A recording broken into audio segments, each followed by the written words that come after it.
ব্রিফিংটা যাতে সুন্দর পরিবেশে হতে পারে। এখন সাংবাদিক বন্ধুদের সামনে আজকের মত বিনিময় সভার উপরে ব্রিফ করছেন বাংলাদেশ জামাত ইসলামীর সম্মানিত আমির ডক্টর শফিকুর রহমান। আসসালামু আলাইকুম ওয়া রাহমাতুল্লাহ। আপনাদের সবাইকে আজকের এই ব্রিফিংকে স্বাগত জানিয়ে আমি সংক্ষেপে দুটি কথা বলতে চাই।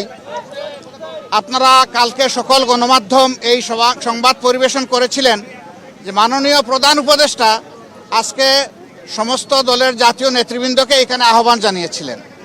আমরা সেখানে এসেছিলাম। দল মত আমাদের ভিন্ন, আদর্শ আমাদের ভিন্ন, পথ আমাদের এক। পথটা হচ্ছে বাংলাদেশকে রক্ষা করতে হবে। এই সব কিছুর ঊর্ধ্বে উঠে দেশ আমাদের সবার, শুধু রাজনৈতিক দল না, আমাদের সকলের, জনগণের একটা বিশেষ অংশ আপনারাও, এবং আপনাদের ভূমিকাও কিন্তু গত আন্দোলনে কারো কারণ, এই জন্য সেই ভূমিকার জন্যও আমি আপনাদেরকে অভিনন্দন এবং ধন্যবাদ জানাচ্ছি।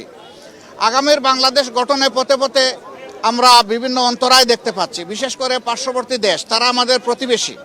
আমরা তাদের সাথে সৎ প্রতিবেশী সুলভ সম্পর্ক চাই, কিন্তু সাম্প্রতিক কিছু ভূমিকা ছিল অত্যন্ত উস্কানিমূলক, অসহিষ্ণু, অগ্রহণযোগ্য। আপনারা এটা দেখেছেন।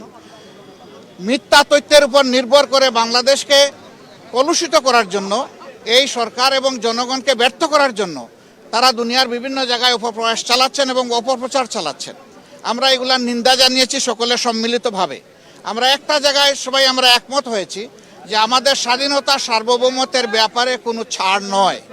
এখানে আমরা সিমেন্টেড থাকব, যেমন অতীতে ছিলাম, যেমন সম্প্রতি 5 অগাস্টে এই 24 সালে আমরা ছিলাম, এটাই আমাদের অব্যাহত থাকবে। এখানে পরামর্শ এসেছে রাজনৈতিক শীর্ষ নেতৃবৃন্দের সাথে, যেমন মত বিনিময় হয়েছে, ছাত্র সংগঠনগুলোর সাথে হবে, বিভিন্ন ধর্মীয় সম্প্রদায়ের সাথে হবে, আপনাদের সাথে হবে। আমরা সেই প্রস্তাব রেখে এসেছি এবং আমরা আশা করছি আপনাদের সাথেও মত বিনিময় হবে। এই সমস্ত অংশীজনদের সাথে মত বিনিময়ের পরে একটা জাতীয় ঘোষণা আসবে সরকারের পক্ষ থেকে। আমরা সেই ঘোষণার অপেক্ষায় থাকব এবং এই ক্ষেত্রে আমাদের যার যা প্রয়োজনীয় পরামর্শ আমরা সেটা দিয়ে সরকারকে সহযোগিতা করব। আরেকটি বিষয়, আমরা অত্যন্ত ক্লিয়ারলি এক্সট্রিমিজম বা চরমপন্থা যে দিক থেকেই আসুক আমরা তাকে ঘৃণা করি। এটাকে আমরা কোনো অবস্থায় প্রশ্রয় দিব না এবং মেনে নেব না। এটা যে রূপ নিয়েই আসুক, সকল রূপের আমরা চরমপন্থাকে আমরা ঘৃণা করব এবং প্রশ্রয় আমরা দিব না কেউ। এই ব্যাপারে আমরা সকলে একমত হয়েছি।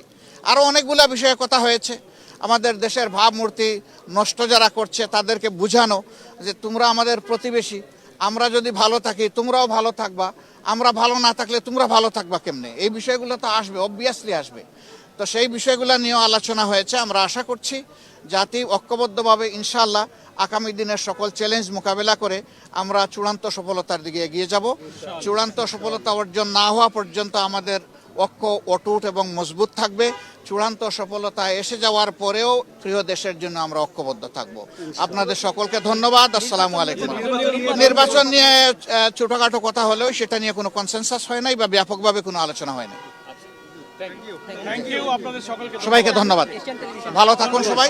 আরো দেখা হবে ইনশাল্লাহ, আরো কথা হবে। আসসালামু আলাইকুম ওয়া রাহমাতুল্লাহ।